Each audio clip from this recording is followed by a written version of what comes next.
2-3 દિવસથી હમણાં વાયરલ થાય છે મેથિલી ઠાકુર. જોતા હશો તમે YouTube Instagramમાં. તપાસવાનો વિષય છે. જો ગુજરાતીની તાકાત. એક પણ અક્ષર ગુજરાતીમાં લખતા નથી આવડતો કે બોલતા નથી આવડતો.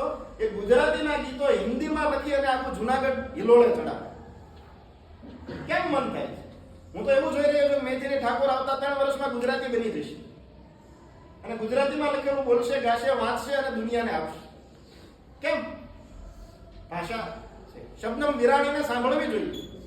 એને ગુજરાતી આવડતું નથી પણ ગુજરાતી ગંગા સતીના ભજનો લલકારે ગાય. એ આ તાકાત છે. હું ને મારી ભાષા બંને ગુજરાતી. હવે થોડો ડરાવવું જોઈએ કે વિચારો વિદેશના અને ગુજરાત બહારના સર્જકો, સાહિત્યકારો, વ્યક્તિઓ ભાષાથી પ્રેરિત થાય છે. હું ને તમે તો છીએ જ ગુજરાતી. આપણે આવું કેટલું વાંચીએ છીએ? ચલો વાંચવાનો જમાનો જો સોશિયલ મીડિયા છે આપણી પાસે અને આને તો બહુ આમાં તો એઆઈ છે. 5 મિનિટ આવું જોવો, બોલો, સાંભળો એટલે આપોઆપ એવી રીલ્સ આવવા લાગે.